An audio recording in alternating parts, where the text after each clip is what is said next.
When it comes to sales and prospecting, are you serving or are you self-serving? That's the topic today. My name is Mark Hunter.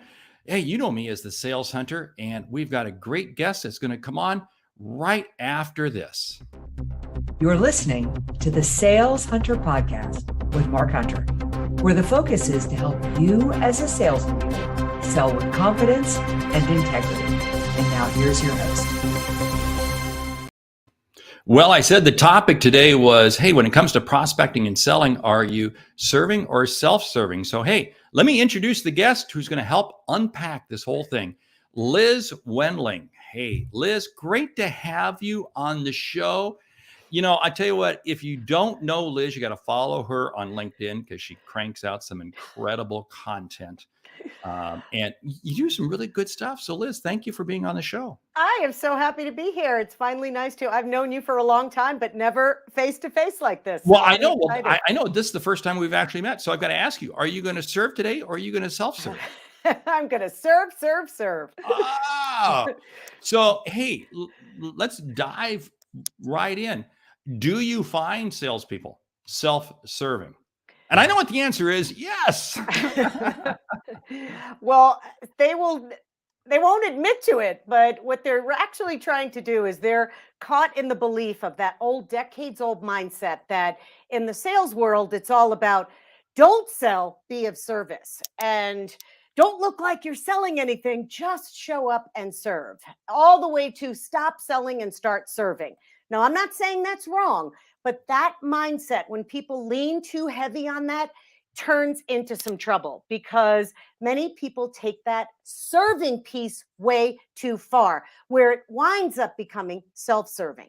So what happens is when they take it too far, they show up in their sales conversations, situations, or meetings as a servant, not as a professional equal. So what I mean by that is their energy that they show up with is serving, like think of a server in a restaurant, and it puts them in this less than position, which decreases their credibility, diminishes their value. And the worst part, it starts to create that awful imbalance between the prospect and that salesperson. And that imbalance is where the chasing starts and those wonderful sales games begin, because what you wind up doing is you are communicating and showing up with the energy of a servant, which is, I'm here for you. I can do anything for you. Let me know what I can do. And I can jump through hoops. I can bend over backwards. I'll stand on my head. Watch me twist myself into a pretzel because I'm only here to serve, not to sell. That's a troublemaker spot. Well, I love what you just said there, because to me, what you're describing is almost customer service.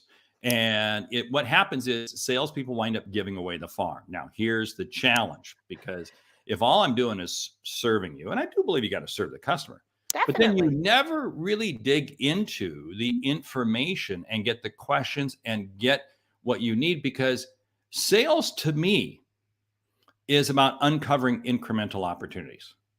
That's what sales is. And what you just described, and again, we're all guilty of this. Sure. We are all guilty of walking in and serving the customer. And then we realize afterwards, what did we just do? Right. Nothing. Right. Nothing. I didn't move the needle at all. Well, no, but I think salespeople, I had a conversation. I had a great meeting. Oh, this is so good. Jump up and down for joy. Somebody actually talked to me. Somebody it's a scene right out of the movie Tommy Boy. And it's repulsive. And it's the scene right out of, I think it was Sally Field, who says, "You like me, you really like me." And they'd rather be liked than to actually show up as a professional equal. That's the distinction that I try to make, is that today's prospects don't want a servant. They want someone who can step up and be that professional equal. They don't want someone who's compliant and submissive and will do anything that they want from them. They want alignment from a professional who will ask the right questions, dig in if they need to, and show up in that authentic, confident, kind, strong, and purposeful way. You just said so much there. There's two things that you just said that I want to unpack further. Okay. This is really cool. One, the whole Sally Field scene. Yes, I remember that. Okay. And now some of you under the age of 40, you don't even know who Sally Field are. Just go to Wikipedia, okay? Check it out. Anyway, here's the whole situation, though. I think so many salespeople suffer from a lack of confidence and competence.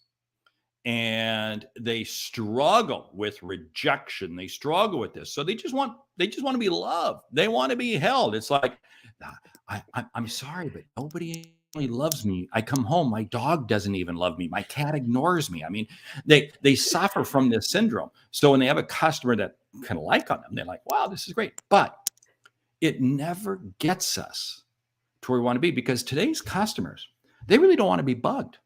What they want is they want solutions. Yes. I don't know about you. I don't need more friends. I have an application. If you want to be my friend, you first have to fill out the application. Okay, that's a bad joke. Okay, but I want to run with this for a bit, because how does the salesperson who is stuck in this serving mode, how do we get them out of that? How do we break them free? Well, free my people. All right. To be free of that, I teach people, you've got to check your energy at the door and check your messages before you hit send. Check what you're about to say to someone through the measure of your body. If you're in that needy, I want to be liked place, and I'm afraid to say this to someone, or I'm afraid to ask that question, you need to check your own self. Why am I afraid to ask a tough question? What is it about me that's afraid to go to the place I know where people make decisions? Because people don't make decisions on the surface. We've got to get under the surface. And if you're afraid to go there and ruffle a little feathers and kick some dirt around in a way that shakes people up and makes them say, wow, I like this person. No one's ever asked me that question. Or, wow, you know what? That's really deep. I haven't thought about that. If you're unwilling to go there, then you're going to wind up going into servant mode and turning yourself into a pretzel and doing anything that anybody wants. And, oh, you want a discount? Let me see what I can do about that, versus standing your ground and being strong. So it first starts with checking in with you. It has nothing to do with the client. Oh, now, hey, we got a comment that has come in from a business school professor at Creighton University, Dr. Wachner. He jumps in and says, yes, salespeople need some love. It's tough out there, because he deals with 22-year-olds who, oh no, please help, love me. And I got to run with this for a second, because sales is tough out there. But Sure you is. have to ask yourself, can you eat with love? No. I mean, we can make some weird jokes on that, but we won't. Yeah, but here's the whole thing. I've got to create incremental opportunities, because otherwise I'm not going to get there. But you raised something there. You got to be willing to ask tough questions. Yeah. And that pops into my mind, this proverbial stupid email that you've received time and time again. We all have. It's the email where somebody's been emailing you, hey, I wanted to bounce this to the top of your list. Or hey, I've been emailing you, and please check box A, B, or C as to which one. A, you don't want to talk to me again. B, your dog ate it's these cute, stupid emails. Yes. That people send out because they feel if they just get some love back, they'll, no, please. It's not going to create a sale at all. All the way to Mark, taking it all the way to the opposite part of the spectrum is using wishy-washy words. I don't want to keep bothering you. I know you're busy. I know you have a lot on your plate, and I don't, so please get back to me. And you're conveying that you're less than someone else, versus being that strong person that says, you and I are going to communicate over the next few weeks. If something changes, just let me know. I'll stay in communication with you, and we'll move the needle if we're supposed to, or I'll keep the momentum going if things make sense. But if I have to send a message that says, I don't want to keep bothering you, I sent you 47 messages and you never got back to me, that's a sign to check your energy and go check your words. Well, you know what you just described. I mean, again, I see so many salespeople struggling with this, because what happens is when you start playing the needy card with prospect, you wind up getting into this needy syndrome. You become needy with everybody. And if what you describe, and hey, back up the audio, go back about a minute, listen to what Liz said. terms of how to structure that message. But she was saying it from a level of confidence.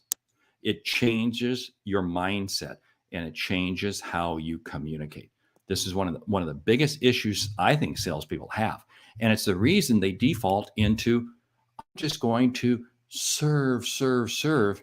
And a strength taken too far becomes a weakness. Very And then true. you're self-serving. Yeah. Hey, So I gotta ask you a question, because Yes. you deal with a lot of attorneys. You Yes. know, that's well, okay. There could be some attorneys listening, so we better be nice. But I'm just going to bill you for the next 6 minutes. Okay. Anyway,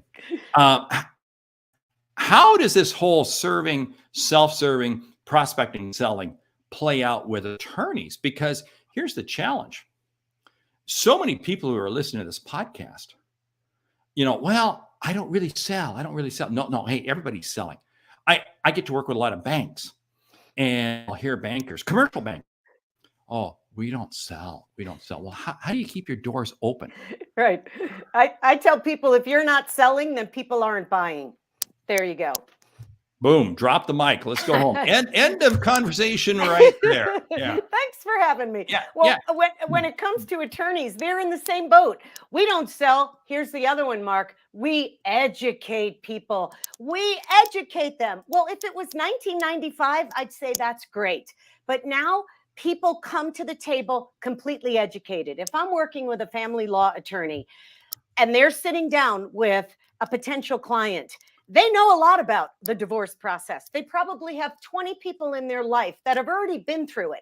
They're going to talk to people. They're going to research. They're going to bounce from website to website. They know the process. Don't you dare educate me, because I'm coming educated. You better find out where I am in the process of the divorce and speak to me from there. Don't start educating me because I already know. And you make people feel less than in that conversation. And that's not a great way to build trust. It doesn't inspire open and honest communication. Okay, so we just talked about that wonderful segment called divorce attorneys, but it also applies to people in the automotive industry, Totally. financial planners, healthcare, everything. Because you're right, it's this thing called the internet. Yes. And I tell salespeople, what you really have to do is you have to re-educate people, because they've got all this information.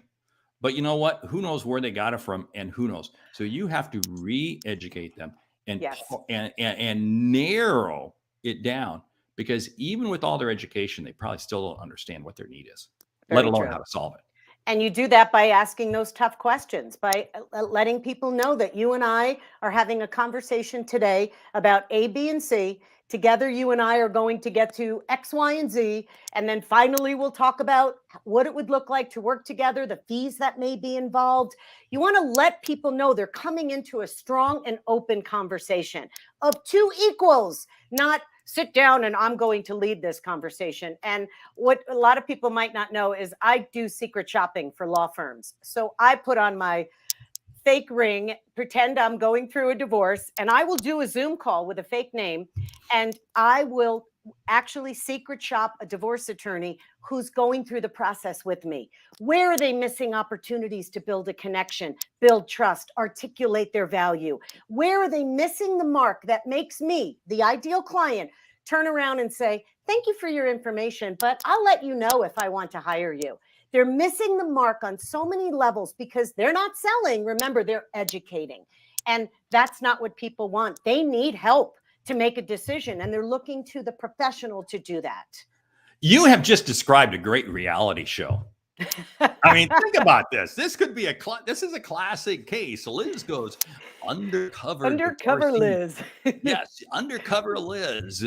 But again, something very interesting here. Because for any of you listening who are in professional services, many times what happens is the customer, I think, can be a little bit intimidated because you're sitting there talking. What you just described is that if it is any kind of a situation like this, and this applies to almost any salesperson, True. You lay out the expectations for the sales call. You lay it out. Here's where we expect to be when we get to the end, if we can reach agreement. That's right. And I think it lowers the temperature in the room and makes people a little more open. Agree? Disagree? Thoughts? Absolutely agree. And it also makes people relax. You can almost see their shoulders relax a little bit, because what you're conveying without saying it is, I got your back. I understand exactly what you're going through because I do this all day, every day. You could sit back and relax. You're in good hands. You never have to say it.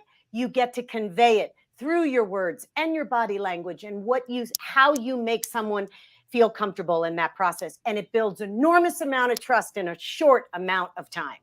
Yeah. Now, I want to run back to something you mentioned way back at the beginning regarding energy. You got to park your energy, because I'm known for bringing a lot of energy to everything I do. You're offending me. I could end the show. No, I won't. No. What is the right level of energy? And is it different between professional services, i.e. attorneys and other types of sales? And when I say energy, I don't mean high or low energy. I mean, am I bringing the energy of trust, of compassion, of kindness, of openness, that type of energy? Am I centering myself before I get on a Zoom call with someone, or a phone call, or a podcast, or a webinar, or whatever you do? Am I taking the time to bring the energy of what I want to come through the airwaves? And is trust one of them? Is openness? It isn't about high energy, be enthusiastic. That's a bunch of crap. I don't teach that. That is just 1985 revisited. So it's your energy that's important. And that's where you have to check that energy at the door. Now, how do you convey that? Because again, you use words convey and so forth. How does this come about? Because also, I want to dig down. How do you create that element of trust that goes beyond what you say? Because again, anybody can say words. Anybody can say it. It doesn't mean it diddly squat. Now, there's a technical term for you. and trust is a must. It absolutely has to be there. But from the very first interaction, the very first words, what I like to teach when I am working, let's say, with a financial planner or a divorce attorney, when you sit down with a professional, most of the time they start with, so how is the traffic? Did you have any trouble finding the building? How is the parking? And it's that superficial, generic banter that sends a message to someone. I didn't take as much time for this consultation or conversation as some other people will. I'm going to pull stuff from 1985 into our conversation because you don't mean anything to me. Versus saying to someone, let's say it was Zoom days, what I was teaching people, where especially a family law attorney, asking someone, hey, Mary, before we get started, are you in a safe place to talk? Before we get going, are you in a place where you can talk freely with me, freely and openly with me? And when you start from a place of, I really do care, and I want to make sure you are in a good place for us to have this deep conversation we're about to have. Instead of, hi, how are you? How's the weather? Oh, I like your background. Oh, what a pretty blouse. That isn't enough anymore to show people that we're different, that we can bring something to the table and make someone feel different in our presence. I love what you just described. I call that centering the conversation. Yes. Because you're allowing that person to feel comfortable. And of course, it's great. You've got fans who are watching the show. Bernadette McClellan just says, hey, I just saw this. Love Liz, but it's okay. Then she jumps in and says, and Mark. So thank you, Bernadette. So anyway, hi, Bernadette. There you go. Hey, talk to me a little bit more about this, because you say, are you in a safe spot? And I can see how, if I'm an attorney, that's a really real situation. How might that play out in other sales roles, in other types of sales?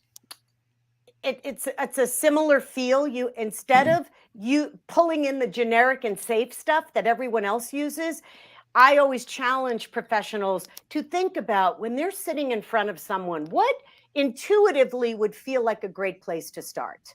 And it could even be something as simple as, I'm so glad we were able to sync up our calendars and make this conversation work today. Before we get started, and it's laying down the foundation, but it's all opening up the conversation versus shutting it down by saying, how is the parking situation?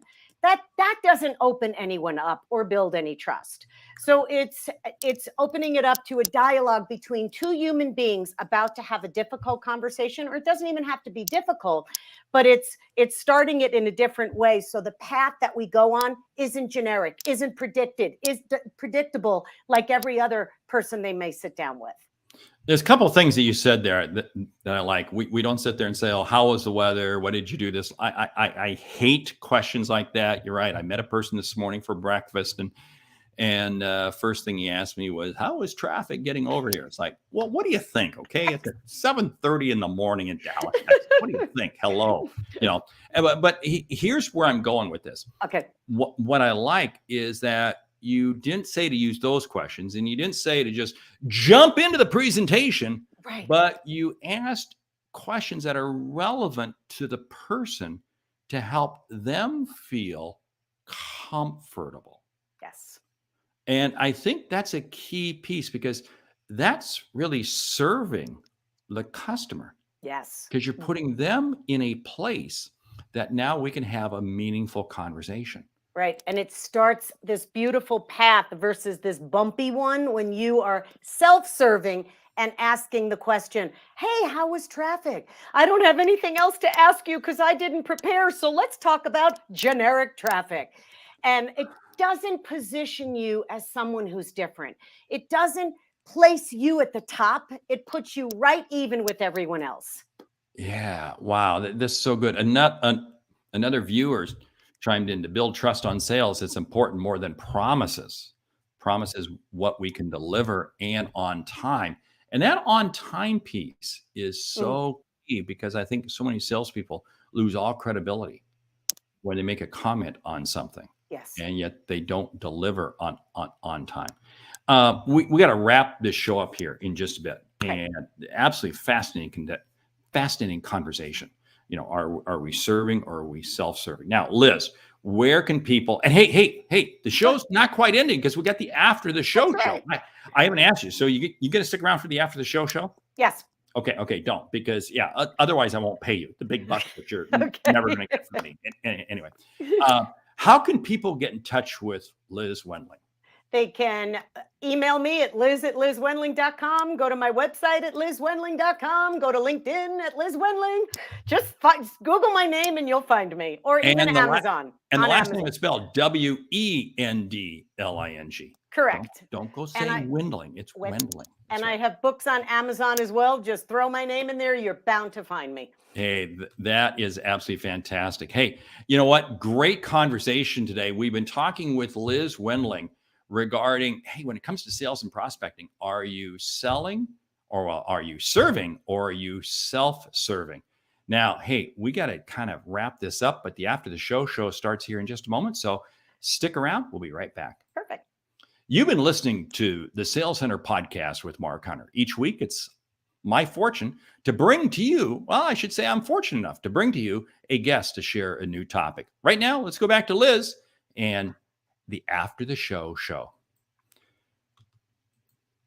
There we are. Liz, hey, that was great. Thank you. Thank you. Now, after the show, I mean, that was a great conversation for a couple people that had never, we have never actually met virtually or in person. Correct. But we are now. But we followed each other's material for years and years. And of course, we have a lot of common friends, which is cool. So, but hey, I got to ask you before the show. Found out that you are from Jersey. I'm from Jersey. Do you miss Jersey? I miss the beach and I miss good pizza. Now, wait a minute. Hold it. You don't say the beach. You say the beach if you're on the island, Long Island. If you're in Jersey, it's the shore. Okay, come on, the shore. Come on, the Jersey Shore. Man, you've been away from Jersey too long. 26 years. Yes. Okay, so I'm going to ask you, what exit off the Parkway to go to the shore? Oh my God! Is it 9? I don't even know. I'm totally. Oh, it's been a long time. Oh, I don't know. You're. I mean, all of my Jersey friends are freaking out right now because there are certain terms. I mean, it's like you drive on the Parkway and you park in your driveway. It doesn't make sense. That's right. I'm trying to think. 123. Right. And you don't order a piece of pizza. It's a slice. A slice. And they're not called tennis shoes. They're called sneakers. And it's not pop. It's soda. Oh yeah. Okay. Anyway, we could run deep on that. But anyway, so you migrated from Jersey to Colorado. I sure did. I took a couple of ski vacations and fell in love with the blue sky and the great weather and the wonderful people and no humidity. You never went skiing in Jersey? No, I went skiing upstate New York, and that's ice skating with big skis on. You know what? You're right. You're right. It is ice skating. Only one place different. Years ago, I lived in Knoxville, Tennessee, and Gatlinburg, Tennessee, and they have a ski slope up there, and it's literally carpet. Okay, I mean, I love Tennessee. I love the Carolinas and so forth. But I actually grew up on the West Coast, where you're skiing in 150-inch powder, 200-inch powder, and it's awesome. That's the way to ski. Yep. That is the way to ski. Hey, Liz, thanks so much for being on the show. Thank you, Mark. I had a great time. So nice to virtually meet you. Yes, we are running out of tape in the tape recorder. So anyway, Liz, thanks so much. Hey, you've been listening to Mark Hunter, the Sales Hunter podcast. Today's guest, Liz Wendling. We've been talking about when it comes to sales and prospecting, are you serving or self-serving? Hey, join us next week right here for another great guest. We're out of here. Great selling. Thank you.